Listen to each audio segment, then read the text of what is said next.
Hello, I'm Shane in Sweden and welcome to my series of videos on how to build an intrusion detection system using C# and Visual Studio. And as always, if you want to follow along and try to do this coding yourself along with the video, then you'll find a link to the source code as it is just now under the video here in the notes. Now this week we're going to look at how to build a sensor to detect a denial of service attack, and we're going to look at one particular denial of service attack, which is known as the BlackNurse denial of service attack. And this is an old style attack which was seen many, many years ago using an ICMP, a ping attack, which has been seen recently. This attack doesn't require a large amount of bandwidth. It doesn't require anything like a large botnet. And in fact, it can be carried out using a single machine even. The reason it works is weaknesses in certain types of firewalls. So for example, the Cisco ASA firewall is one that's vulnerable, which is one of Cisco's top level products. The reason it's vulnerable is that people have discovered that when a Cisco ASA firewall processes a destination unreachable ICMP message, it uses much more memory than it would processing other types of ping messages. And so if you send in repeatedly a large number of destination unreachable ping messages, it will actually use up the available memory on the Cisco firewall, and the Cisco firewall will be forced to start dropping packets, which results in denial of service. So we're going to look at how we could build a sensor to detect this. And the first thing, of course, as usual, we require is a test, and our test will require test data.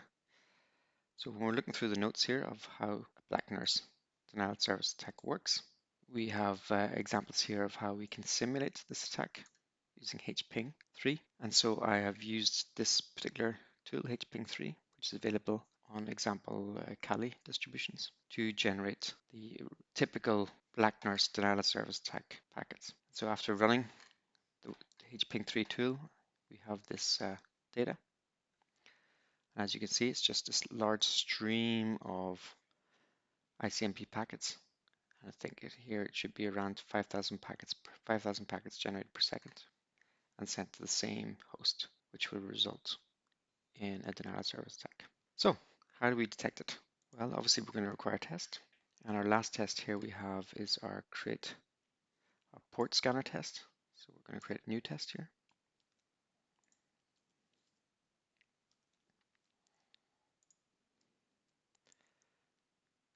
And here we're going to create a BlackNurse sensor, which will have BlackNurse packets. One of the salient features of the BlackNurse is that you're getting perhaps 5,000 packets per second. Okay, so we need to test, first of all, if we're going to actually generate a realistic test, we need to be sure that we can actually generate a realistic amount of packets per second. So we should probably test that first. Can simulate.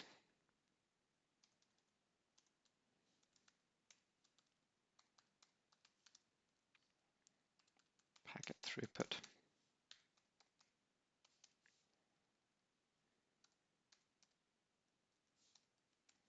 Because if we can't actually generate enough packets within a certain space of time, then we can't realistically test that our BlackNurse denial of service attack sensor is working properly. Now for this test, we do need a sensor. So we can create a data agent, create a report agent. Obviously we need our BlackNurse network data.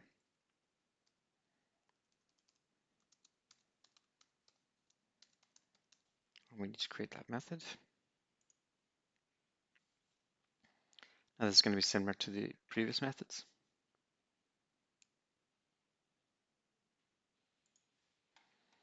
So we're going to start grabbing our packets as we've done for other tests.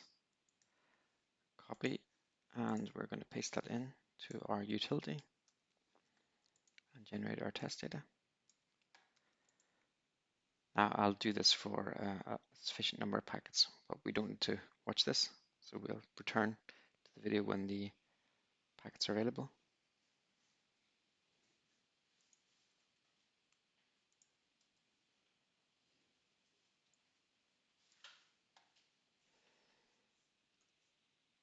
Okay, so we've pasted in here our packet generated by our utility. And actually in this case, although we want to test that we can receive 5,000, perhaps 5,000 packets within 1 second, we don't need for those packets to be different packets. We're just testing for any packet being received. So we can actually just reuse this packet. Now we want to create our return data. And in this case, we want to use this to generate 5,000 of these packets. Several ways we could do this. We could create an array and go through a loop, which is actually probably the fastest method. I just add the same packet again and again and again. But perhaps more elegant code-wise is we can use the enumerable repeat. And we will be adding our captured packet. We'll be doing that 5,000 times, converting it to an array.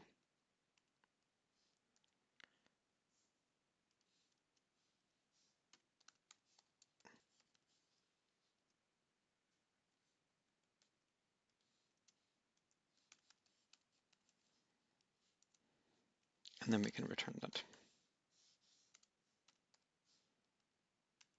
So we now have our 5,000 data packets.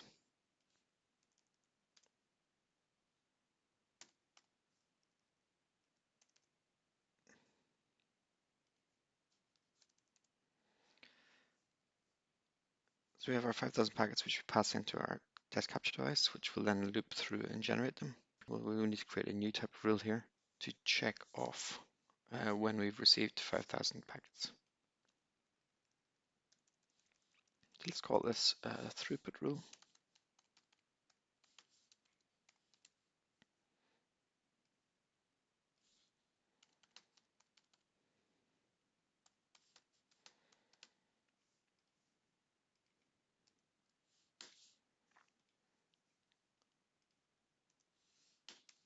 We'll set our threshold there as 5,000. We want 5,000 packets. We don't have any throughput rule here, but we're going to create one in a second. So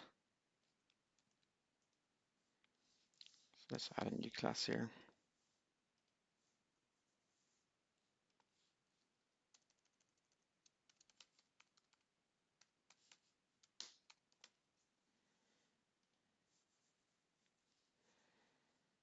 We can use quite a bit from our port scan rule here, I think. So let's just copy that code.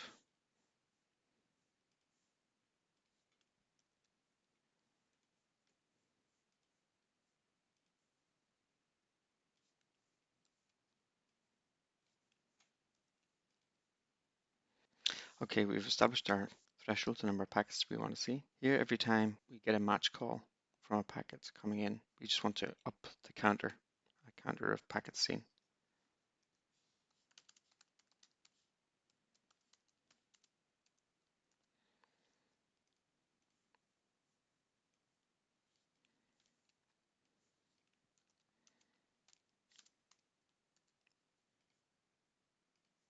Okay, and we don't need any protected address where it's relevant to us.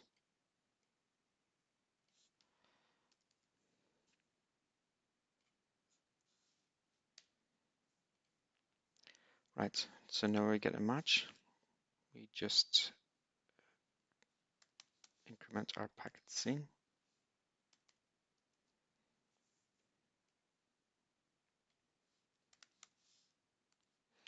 And we return true if the threshold is over. So that will test that we've seen 5,000 packets, but it won't test that we've seen 5,000 packets within 1 second. So we need to have a time interval here.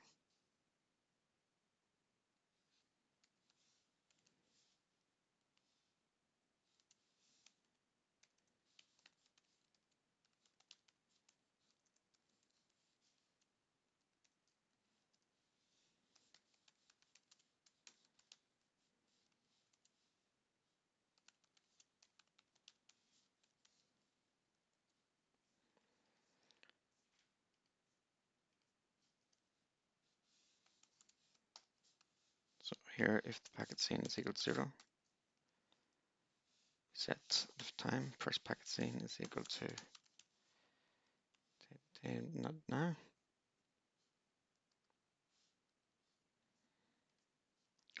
if packet scene is greater than 5,000, equal to 5,000,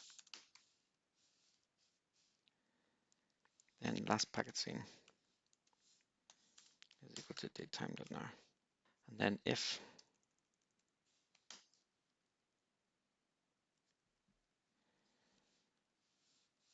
we can just do this inside the if packet scene. So we need that number of packets threshold.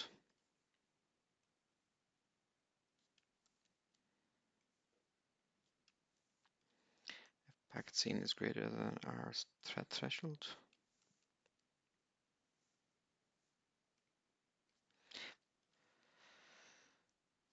here we can check the time difference.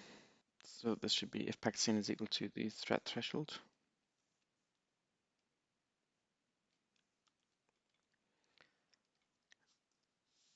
And here we want to do several things. We want to set the last packet scene time stamp.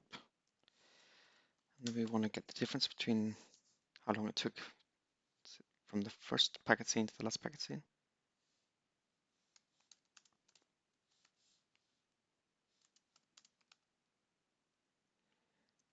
So this should be the other way around. Last packet scene minus first packet scene. And then if the difference in say milliseconds is less than 1,000, so if everything happened in less than 1 second, then we return true.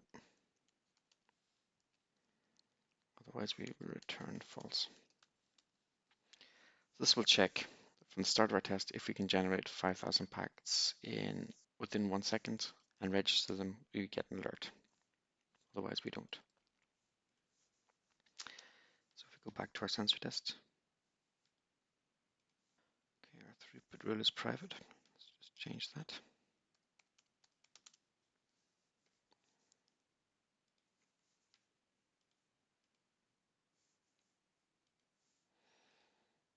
And we don't need to send in a protected address now, it's just the threshold. Let's get rid of that.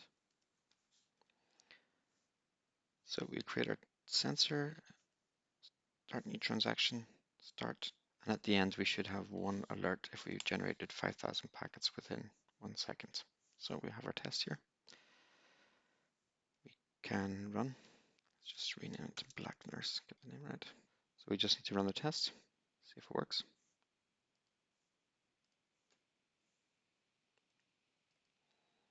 Here's our throughput test.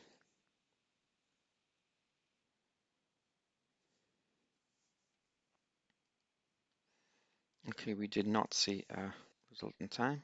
Let's just check what happened. Okay, so obviously the test is failing. We want to check why the throughput is not 5,000 messages per second as we thought. The good question to start with is, what is our throughput at the moment? And we can check that here in the match. If we use the debug to write to our output screen, and we want to just, so we can see how fast, just get a rough idea, how fast these messages come out, how fast each message is received.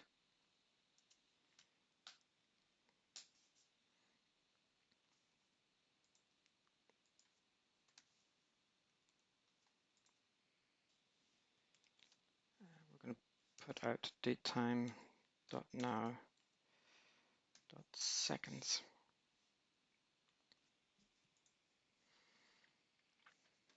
Okay, and if we run our test, so we've got our message. Let's go back to our test window.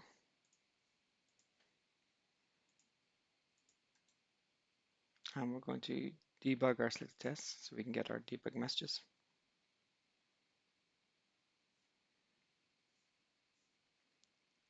And you can see, look at that, we're getting about 2 packets a second, not 5,000. So we've obviously got a horrendous delay somewhere in the system. So if we just look at the chain of activities here, which happens, first of all, in our test capture device, right here we're going to loop through our 5,000 packets. That's going to happen, that should happen immediately. Somewhere we listen to this on packet arrival event.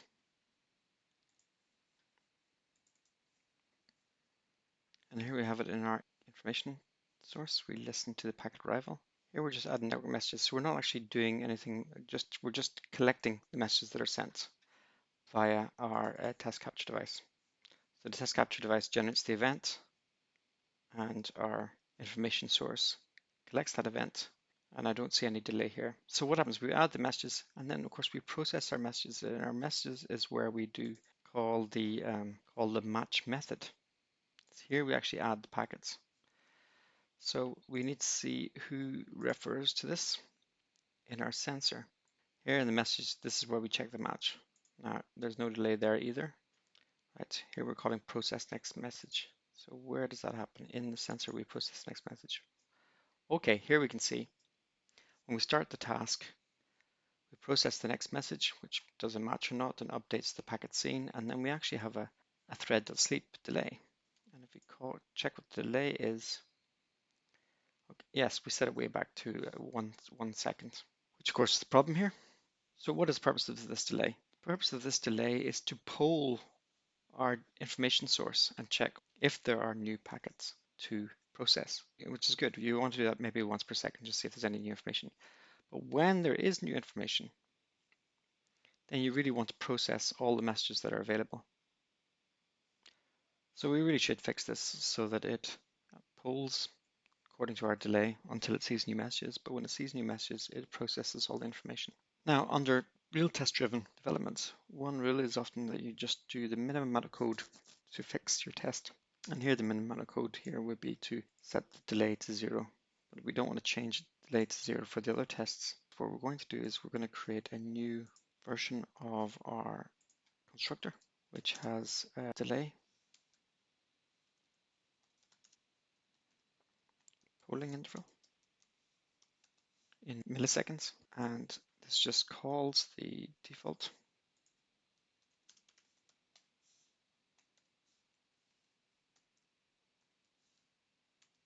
and then sets the delay to the polling interval.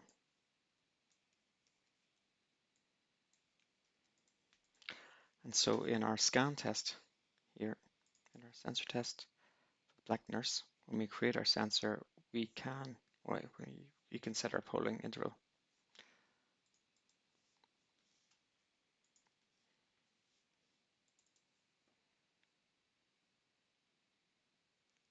But actually we overloaded the wrong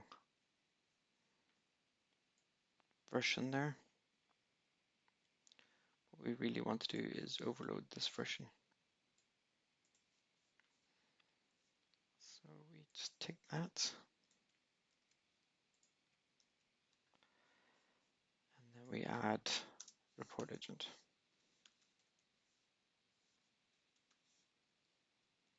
Let's just move this above. So if we go back to our sensor test now, well, we can set a delay of 1 millisecond. Let's just move this to the end. So it's useful to keep the parameters in the same sequence, just easier on the eye. So now we can set our delay. We'll set a delay of 1 millisecond, and hopefully when we run our test now, we will get our 5,000 packets within our time period. Let's just build. So now if we debug our test, perhaps we should see that now we're generating events on a sort of millisecond scale. So we should be able to see if we're getting out events much faster now. And you can see we're pumping them out.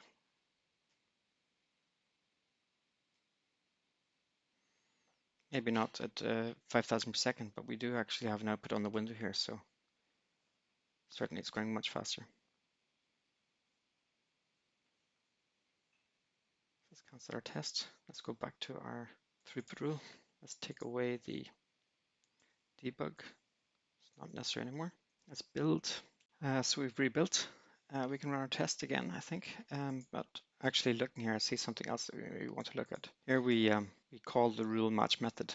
And if it matches, then we send a report. Then we come down, we send the results here. But here we call the rule match method again. It becomes a bit sensitive when we're doing very, very fast handling. We really don't want to call the match method twice on the same message. So let's just change that. Let's set a result.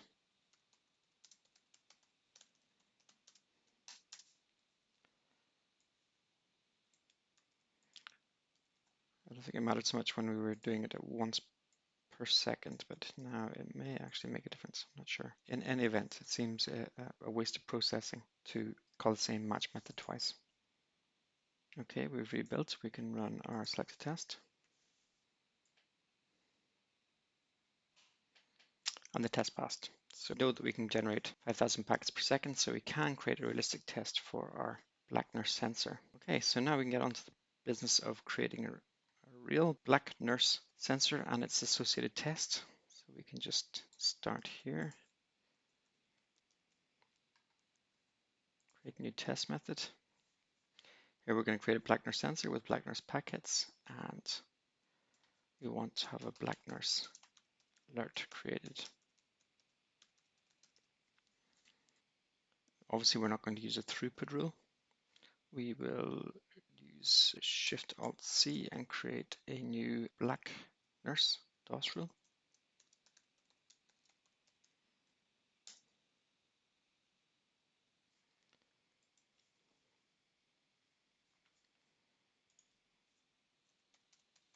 And this will inherit from iRule.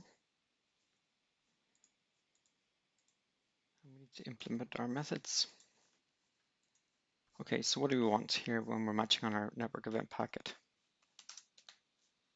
If the packet, one feature about the BlackNurse denial of service attack is that it really affects only certain vulnerable devices. So really, we don't have it available at the moment, but what we'd really want to do is something like if packet.destination device is BlackNurse vulnerable.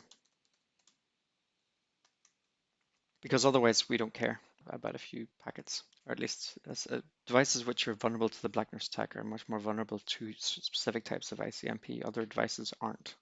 Okay, and this is an important factor in securing your network. We're often very good about authenticating, knowing exactly who our users are, but we're often very bad at authenticating our devices. Because quite often an activity that's undertaken by a user might be quite reasonable, say, from their workstation, but if it was an activity, the same activity was actually being generated by their telephone or a internet connected wireless device, then you might be much more suspicious. So it's worthwhile building into your network. You can easily see which devices are actually generating activity. We don't have this functionality in our system here, so we're just going to talk about that as a wish list. So what we want to know is if we see more than 5,000 ICMP packets of type destination unreachable, that's a pretty good sign. So we can certainly copy our information we have here to a certain degree. Let's just take that.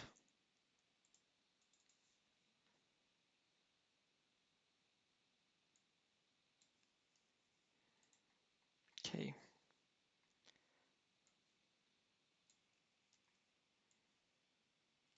And again, we will want to create a threshold, which is fine, but we're going to do a bit more filtering on the packets.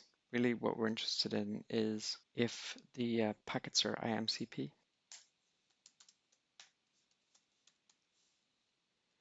And of course, we don't have any of this information at the moment.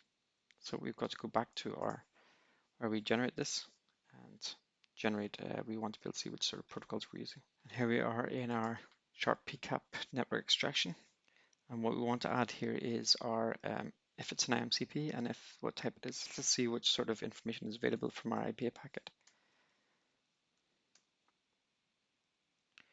Here we've got protocol. This we want to add probably. So let's just have a look and see what happens when we generate our ICMP packets, what sort of information we get at the moment. So we go back to our sensor tests. If we run our BlackNurse test in debug,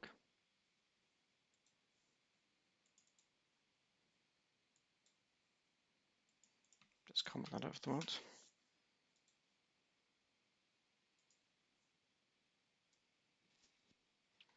So we have our IP packet, which is where the ICMP layer lives. And we can see the protocol, and we can see the type code is unreachable. So we want the type code and we want the protocol.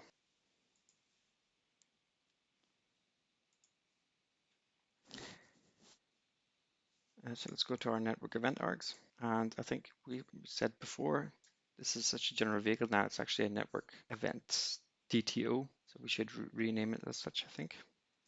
Let's recreate this and call this,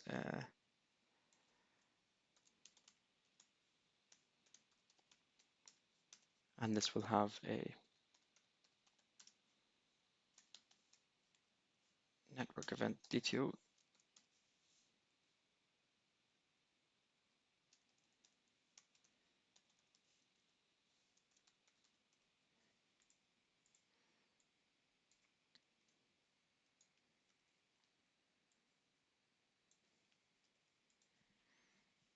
Okay, and we can perhaps create a constructor here on this, which has, which takes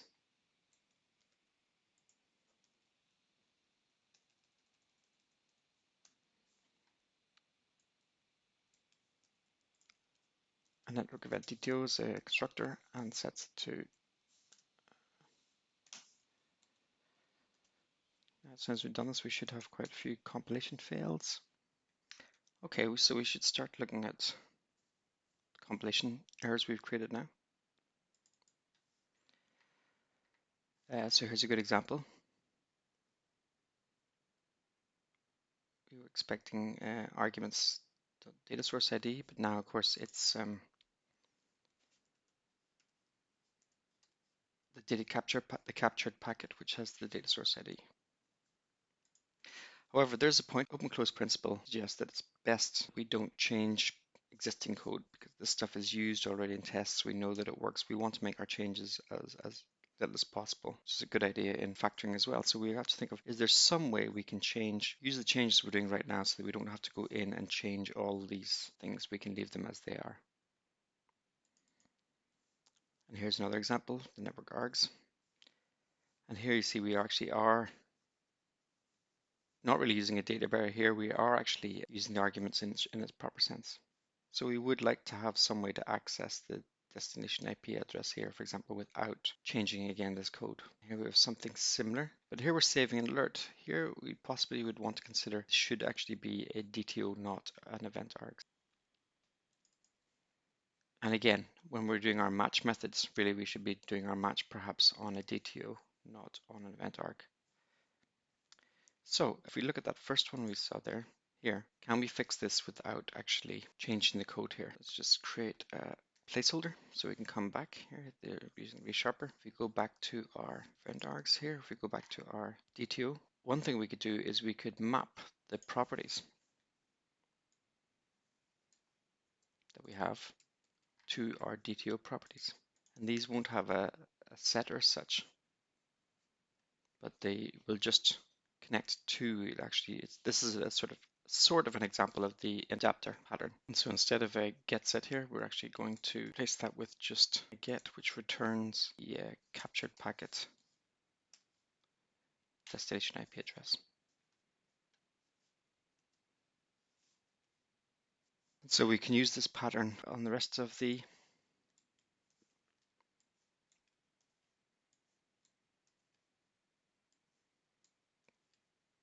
properties.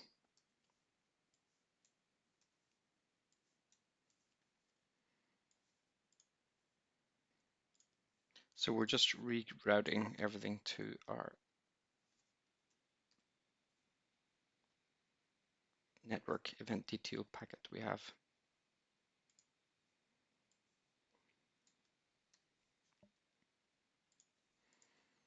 So there, so now we've rerouted it. Capture packet should be with the capital C, so let's just rename that. Okay. And so now if we go back to our, set up another memory point here. Now if we go back to where we had, we can see that our error has disappeared. And so if we recompile now, we should have much fewer errors.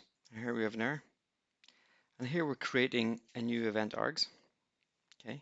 And again, we've got a constructor. Question is, can we build a constructor here which does the same thing so that all these similar errors will disappear without us changing the code in a lot of places? And the answer is, of course, yes, we can. We can create a new constructor.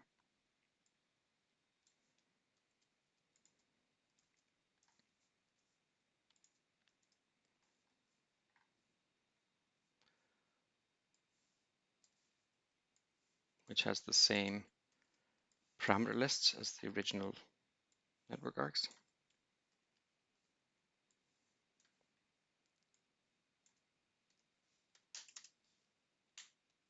This is a new network event DTO. We know which parameters we should have here for an arg constructor.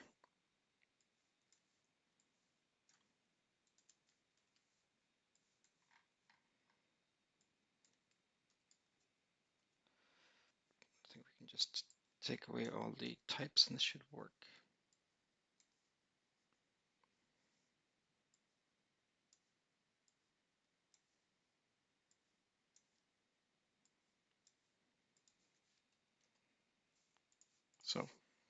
So now when we compile, perhaps these errors should, and you can see these errors have disappeared without us doing any recoding.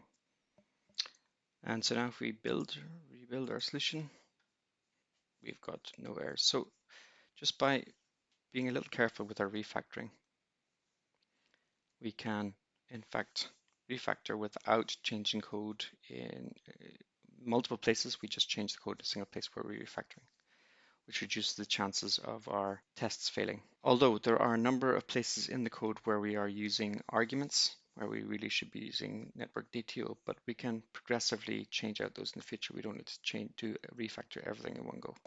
Network event DTO, may want to extract this to its own class. So we want to add the protocol type.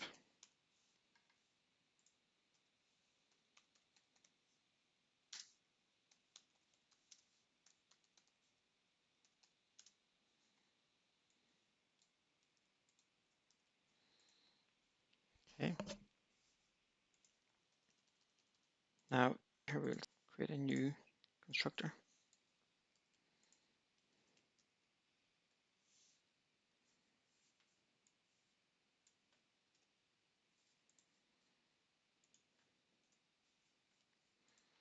Which has protocol.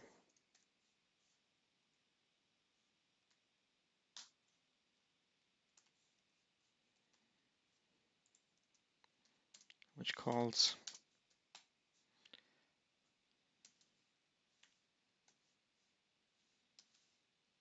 the base constructor.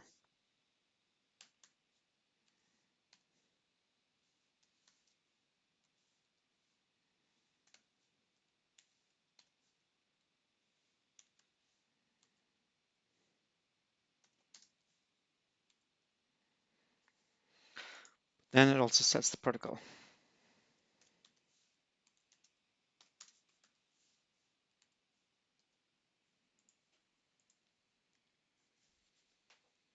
Now, in a situation where we have a ICMP event, we also may want some extra information.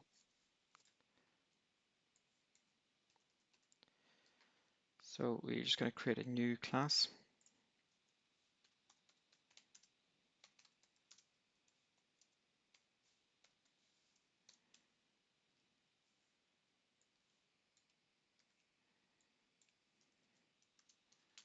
Which inherits from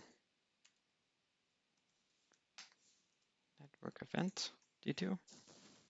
And it has the very similar constructor. However, here you can set the code on the ICMP type.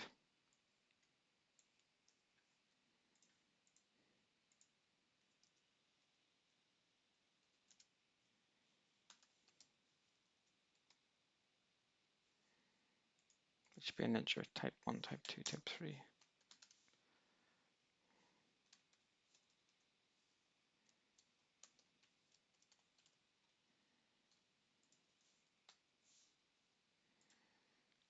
Which inherits all this.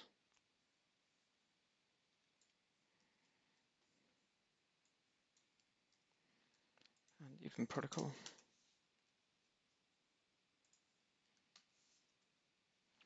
And this one sets the, this one has an extra method, which is public int, which is ICMP type.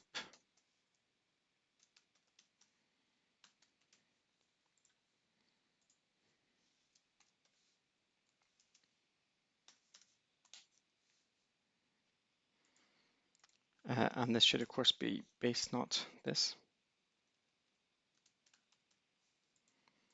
Okay, so now we need to, in our, where we capture and convert our packets, we need to resolve the information for an ICMP packet. So here we have our resolver. Now we're going to include protocol in our packets. And so we need to define that. So we're just using it as a simple string.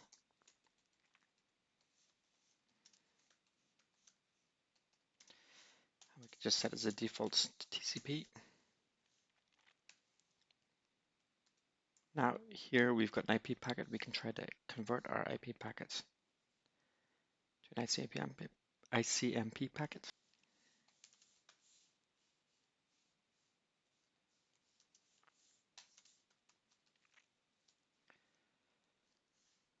Now we can try convert our ICMP version 4 packet is equal to our IP packet dot payload packet as an ICMP4 packet.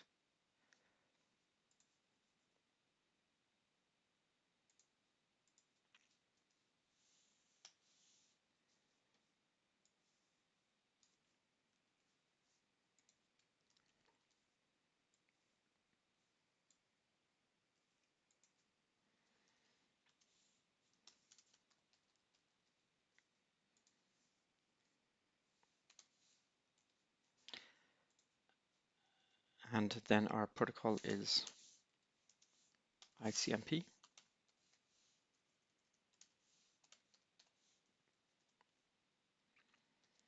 Now, so we can have a TCP or ICMP. And based on that, we can then decide how we're going to construct our network arguments. So here we can do a switch on protocol. And here we're going to create a network event DTO or a network event args.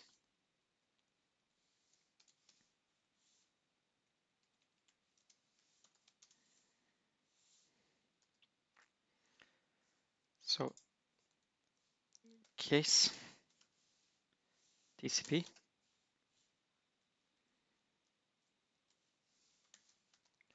We do the same as we've always done. We're going to set args is equal to this.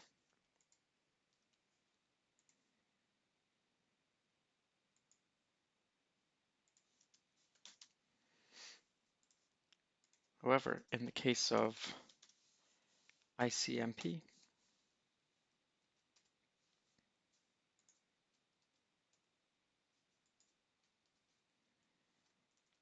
it's a little different. In that case, args is, well, first of all, we've got to extract the code type. So we have our ICMP packet.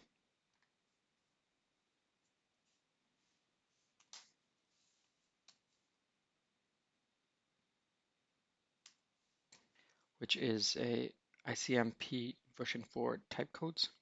And in this case, args will be, well, we can just say we set that to 3 for the moment.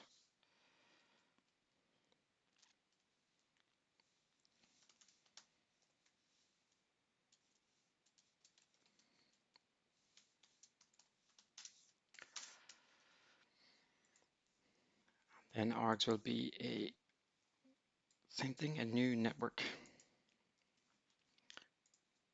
event arg, but in this case it'll be a new ICMP network event DTO.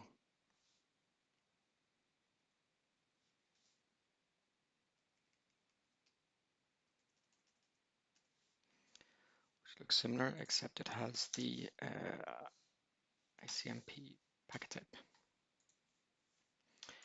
And then we return the args. So, see if we can compile. It's good. And we still need the packet type. If we look at the ICM4 type codes, we can see it's actually an enumeration here. And we can take this text in instead of using a code. If we go back to our description of BlackNurse, we can see that the packet type is used in this tag is port unreachable, I think. Be the ICM packet type code.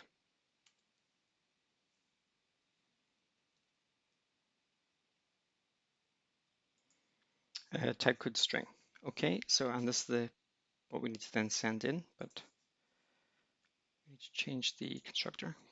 This is now a type string, and this should be type string. Okay, so when we receive our packets now, we can check in our BlackNurse rule.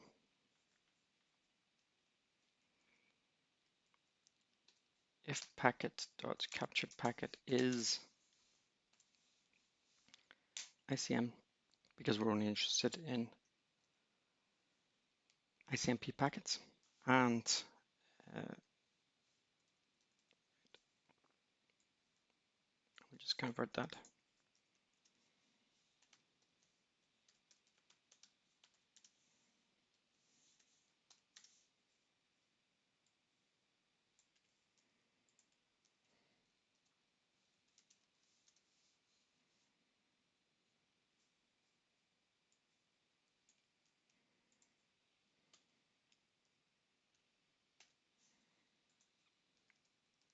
Okay. And then we can check if this is the right sort of packet.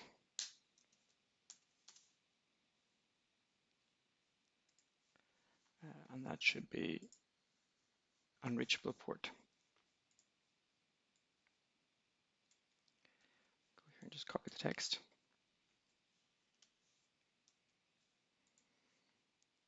So if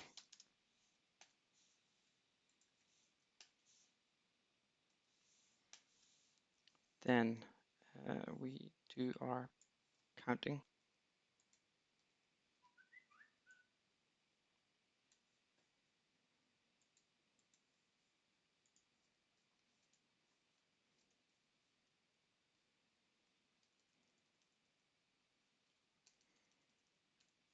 So if we find it's an ICMP packet with type of unreachable port, then we start counting. And in our test, we're generating 5,000 of these type of packets. So when we get over 5,000, then within a second, we will generate an alert. So let's build our solution. Now, obviously, this sensor will only trigger once. Really, we would want to have some sort of timer here, which resets the count every second, perhaps, but we don't need to do that right away. So if we go back to our sensor test, here we can see our test for BlackNurse alert created. Now our rule here should be a BlackNurse rule.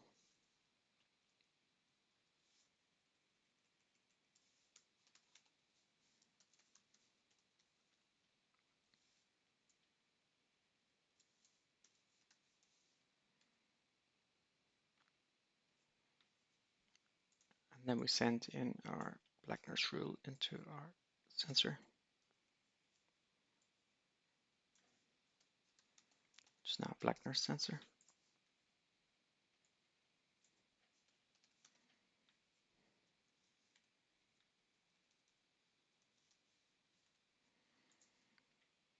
And then we start and we check at the end if we've got an alert. So we're ready to build.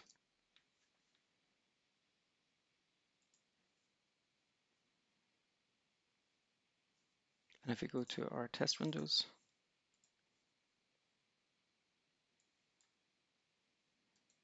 we can run our selected test.